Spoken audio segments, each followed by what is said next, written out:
5,000 years ago when a culture emerged in what is now Afghanistan.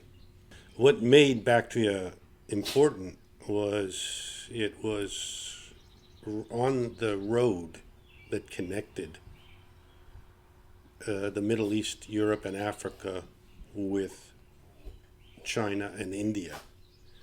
And that road it diverged. You could either, once you got past Bactria, you could either go in the direction towards China, or you could go take the southern route and go down into India over the Khyber Pass. This area was turned into a lush Garden of Eden. And I believe this is where the Garden of Eden myths originate from. When Alexander the Great conquered the world, he propelled his army towards Bactria, and this was the strongest city on the what became known as the Silk Road. There was no silk on this road. It was really the cannabis road, and cannabis is what plays such a big important role in this story. It seems that the culture that emerged around the Black Sea area and the culture that emerged around Bactria, they got together. I don't know if it was climate change that pushed the Afghan out of the hills and down to the Caspian Sea, or if it was the horse riding Ukrainians who came in to Bactria and mingled with the population or whatever. This is so far back in time, and the thing is, we got great records on Egyptian history because they kept records, but there are no records of the first 1,000, 2,000, 3,000 years of the Silk Road. And it wasn't until very recently that they discovered the connection between the Europeans and the mummies in the Kurgan tombs in China. So the mummies are basically what we would consider Celtic, and they wear tartans, and the thing about them is there's a lot of cannabis everywhere, So they have colas crossed on their chests. They have medicine bags filled with it, and they often have a golden chalice, which was the main ceremonial tool.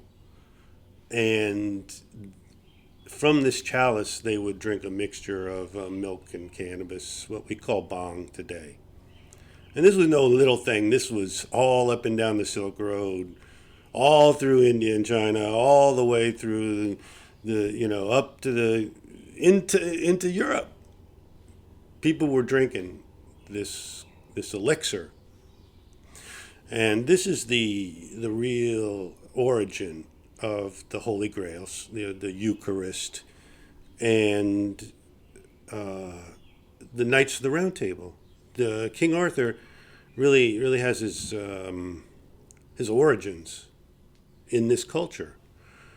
When the culture became identified as the Scythians, it was already the dominant force all across the Silk Road. So this has been ignored by most historians, that this immense cannabis-using culture dominated trade. They ran the slave market and the drug and spice market, and they were the first horse riders. Horses were actually small in the beginning. They pulled carts, put a couple of them to pull a chariot, but as they bred the horses bigger and bigger and bigger, they were mountable. And the Scythians were the first people to wear pants because everybody was riding horses. And it was a warrior culture. All the children were raised communally by blinded slaves and taught to shoot with a recumbent bow. And basically, they're riding around and they come upon a culture and they're dealing with, like an axe toting dude, and he's just wearing some animal skin or something. And they've got gold armor and these elaborate tattoos and very tall, pointy hats. A lot of red. They wear a lot of red, and they're on horseback, and nobody's seen anybody ride a horse before. And oh, by the way, they've got a recumbent bow that is like the Tommy gun of the steppes. And these teenagers can take you out from 100 yards, and they can get off 5 or 6 arrows before you even know what's going on. So the Amazon myth, the story of this female tribe of Amazon warriors of superpowers or whatever, this all comes from the Scythians too, because all the males and females were both trained as warriors from birth practically, and learned how to ride and shoot. And so that was the beginning of knight culture, and it carried on through. Now, the Scythians were finally defeated. The Persians could never defeat them, but the Zoroastrians inherited a lot of Scythian spirituality and just absorbed it because they were so dominant. But it was Alexander the Great's father, Philip, who actually was the first to beat the Scythians, and he did it by inventing a very, very long lance, like 3 times longer than the normal javelin carried by the Greeks, and he used those lances to fend off the cavalry charges. And after Philip found this way to form phalanxes with large shields and use these very long spears against cavalry, it was because of that innovation that his son could go across the Silk Road and conquer the known world. So, but when the Romans, inherited that world, they hired the Scythians out. They bought them off. And they became the most important mercenary force in the Roman army. And they were posted all over Europe, the Scythians. And they came with their wives and their children. And so when they would, be located, they'd be relocated with their entire culture. So that's why you find the King Arthur stories that run through the various countries of Europe. They're slightly different stories, but they're all emanating from this one source. And the search for the Holy Grail is really the search for cannabis, which in the original stories is the key to bringing peace to the kingdom. But these Scythians were not a peaceful people. They were entirely ruthless.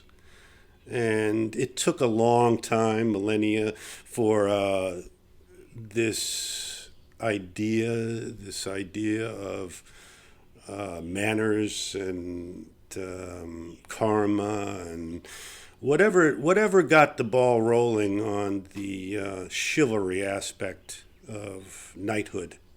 That was a bit of a change. Now, I can tell you the big ceremony of when a Scythian boy or girl moved into adulthood and became a full-fledged member of the tribe was when they killed an enemy combatant on the field of battle. And the ceremony held immediately afterwards, as soon as it was possible, was for the victor to chop off the skull cap of the vanquished and use that top of the skull as a chalice to drink fresh blood, the enemy's fresh blood. And everybody would stand around and cheer while the teenage boy or girl drank that blood. And a lot of these pieces of human anatomy were taken home and used as the primary sacramental tool for the rest of that person's life. And in most cases, they would encase it with a gold base. So, I mean, that's the real history of the Holy Grail. Now, in Scythian culture, they said that the Golden Grail came down from the sky, and it was so hot, and nobody could touch it.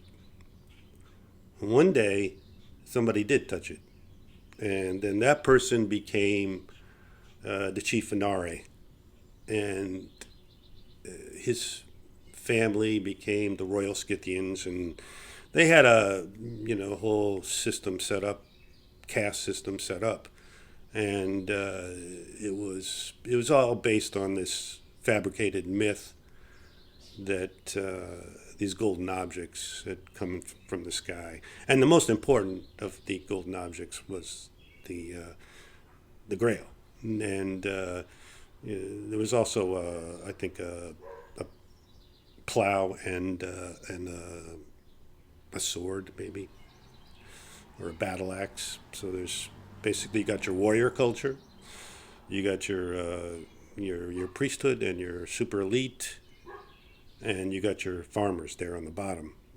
So that's the way they divided up their society. It was all based on who your father and mother were. So King Arthur has 12 battles he has to fight. And that's really a reference to King Arthur being a solar deity. It's the 12 months of the year. It's the same thing as the disciples. It's the same thing as the 12 labors of Hercules. And there's a lot of similarities between Hercules, and King Arthur.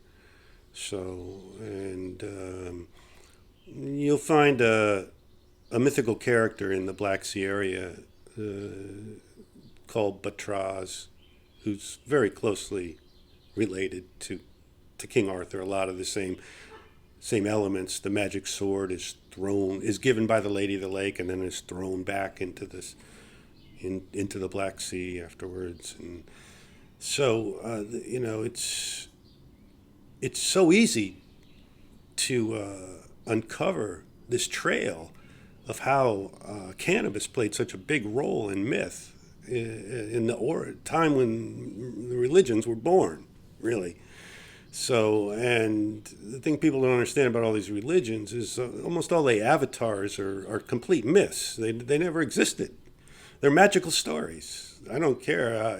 I hate to see people so upset over this stuff, because when you tell a Buddhist or a Christian or a Jew that Moses and Jesus and Buddha are all like Hercules, they're just fabrications, mythical stories intended to enchant and amaze, and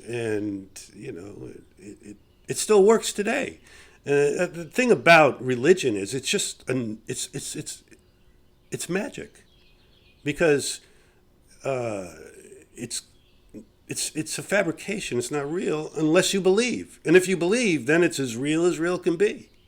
So the key is just to create some story that's so fantastical that it could only be attributed to divine interventions. So, but what you find is these magical stories are just made up, and all through the history of magic, you'll find people fabricating these magical ceremonies, these seances. It's all an illusion that they create in order to capture believers. And there's nothing real there. So, I mean, magic is real in that it affects people's minds. And it's fun to play with. And you can't do ceremonies without it. So we're never going to live in a world without magic. The secret is to understand it better and not to be hoodwinked into these fundamentalist religions that basically are just a magic show. And I respect the ceremonies of our ancestors. And I think that it's perfectly fine to celebrate those ceremonies. But what we have to do is discard all the dogma, the rules that came with it. Because all that was a fabrication. There's really only one rule: don't hurt anybody. And if you notice, they use religion to violate that rule more than anything else. So everything you know is twisted. Religions are not the source of enlightenment. They're a tool for social control. Which doesn't mean that you can't believe in them or respect them or enjoy the poetry and all that. It just means you can't use them as an excuse to hurt people. It's not valid. So now what happened is a real avatar emerged to end this war for profit hoodwink that was going on. And he was born of a Jewish father who was one of the second generation of Christians. So he's a Christian Jew living in Persia, married to a Zoroastrian woman. So their child was raised in a multicultural environment and was raised as both a Christian and as a Zoroastrian. Now, the Zoroastrians are the foundation of Christianity and Judaism because the first Zoroastrian king of Persia was the one who, conquered Babylon, freed the Jews, and told them to go back and build the temple in Jerusalem. Now, this happened before the Jews had a written language. So you can imagine the impact of Zoroastrian ideas into Judaism when it's first written down. Because this guy was the biggest hero the Jews ever had. And Zoroastrians were drinking this concoction of cannabis and milk.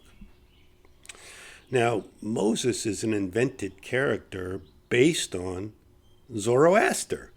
And, Zoroaster's got a magic background too, so he's probably a mythical avatar, no doubt. I mean, some of these characters, no doubt, have some, references to some people that lived, they're kind of like, but they put all this magic on top of that. And so whatever real person or persons existed to inspire this avatar, they could disappear completely in this, enchanting envelope of magical stories that they build. And that's needed to convince people that, hey, this is the real story, because obviously none of this could be happening if this wasn't divine, being born of a virgin, dying and floating off into the sky, waving bye-bye. Where's he floating? I mean, is he going to Mars or Jupiter or what? It's like, you know, the stories are obvious inventions.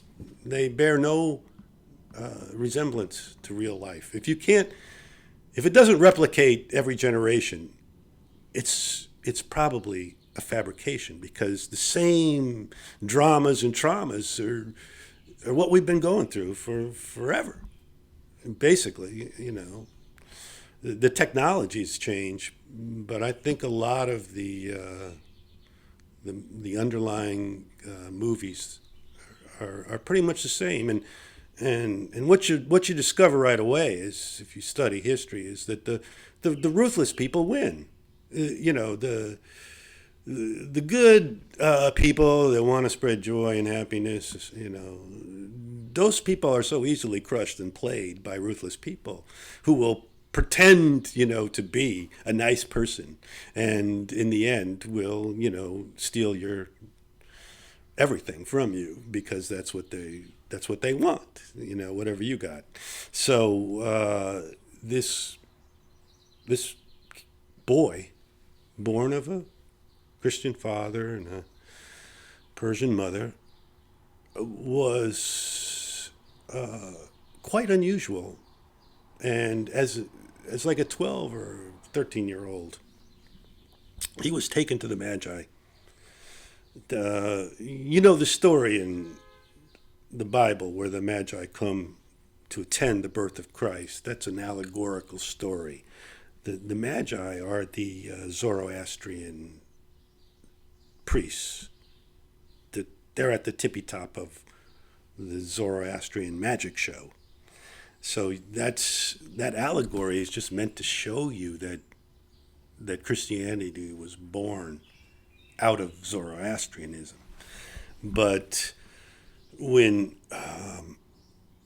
Manny, well, that was his name, Mani, was taken to meet the Magi, he astounded them with his take on the meaning of life and spirituality, and he believed light was the source of spirituality, which of course for most religions came out of solar deities.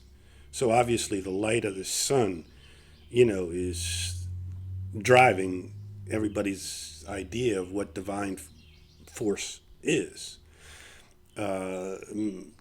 Manny adopted a lot of ideas, though, about light from all the stars and the light of the moon, which he thought was Jesus.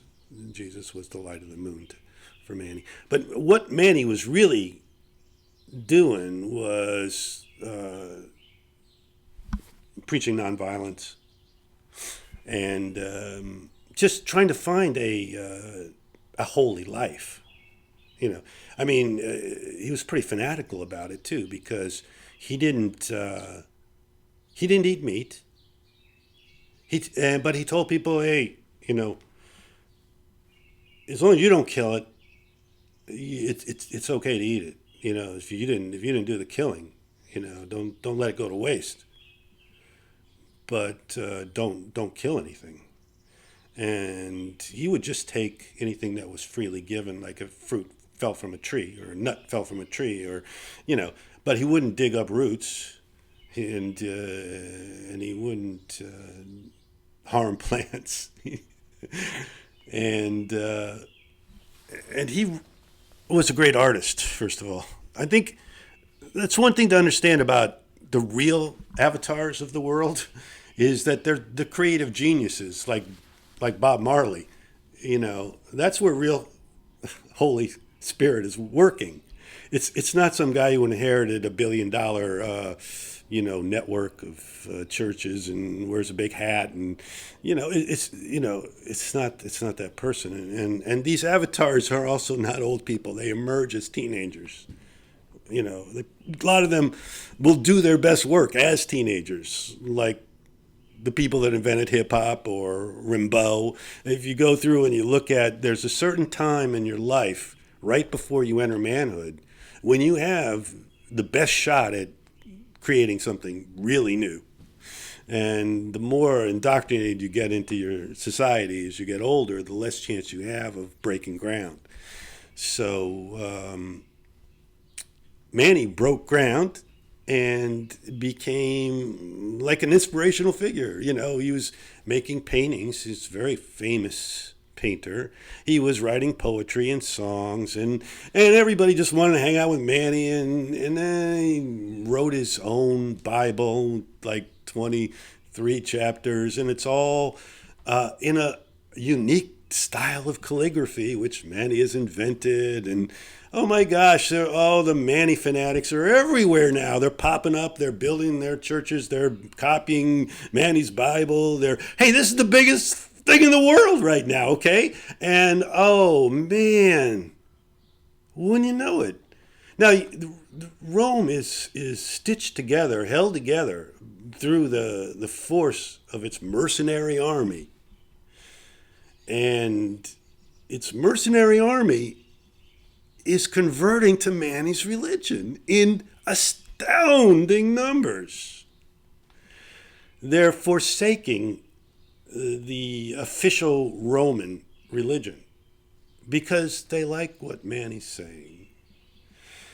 And I do believe that Manny is pushing marijuana at this time, because why wouldn't he?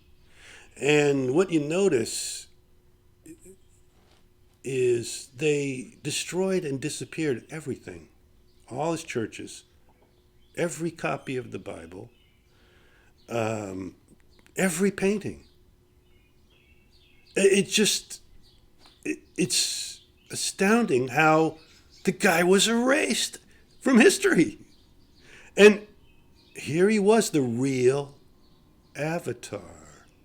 And this is happening about 300 years after the alleged so-called birth of the imaginary Jesus Christ. Both Manny and Jesus Christ were using an oil to heal the blind and lame. And since we know that cannabis oil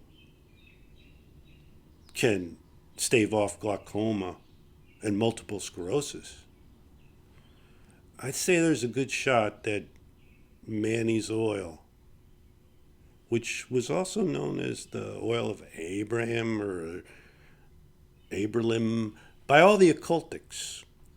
They had their own recipe of the magic oil. Crowley had his recipe. But what you notice is none of these recipes list cannabis as the primary ingredient, which it obviously was. So there you go, see? So not only was cannabis erased from the origins of the religions where it played the dominant role, but it was erased from the occult secret religions, which are supposed to be the real magic, but hey, that's just another magic show too. So, I mean, the lesson here is don't follow leaders. They're all, looking for lemmings. There's only one rule: don't hurt anybody. Anybody tells you any different, they're a false prophet.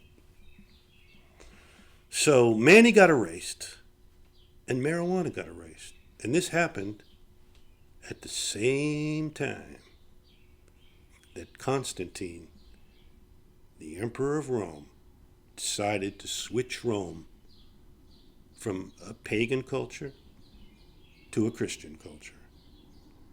And what they did was they soaked up a lot of Manny's juice. A lot of the stories of Jesus parallel the stories of Manny.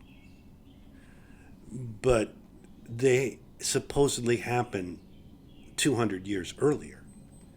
So they kind of leapfrogged into the past and pumped the Jesus Christ stories and myths up, embellished them so that they could replace Manny. Because, Manny had been recognized as a living Buddha in India and had gone to live there to avoid persecution. And he was lured back into Persia by the king of Persia for the express purpose of torturing and killing him. And he was skinned alive and decapitated. His head was put on a pike, and the gate where they displayed the severed head, that's still called Mani's Gate today in Persia. But nobody knows anything about Mani, really, or the fact that he actually had a shot at ending war over religion by successfully unifying every single religion on earth. So, this was a mission, a great mission, that worthy of tremendous respect throughout history. And it just got erased. So what you're going to find is the real avatars, the real creative forces, the real ones that are pushing true enlightenment, harmony, and peace on earth. These people are going to get replaced very quickly by a fake avatar, or one that's going to one that's going to encourage the thinking of one culture supersedes all other cultures. They're not going to push the idea that all cultures, all people are basically the same. There's good and bad people in all cultures. And no, they want to demonize certain cultures and go on attack mode, create jihads and crusades. And this is all done for money. It's not done to enlighten people or to save them. It's done because it makes a lot of profit. And it always will. So the man who tried to take out the prophet, wake the world up, end war for religion, completely disappeared. This is Steve Hager with a report on why everything you know is twisted.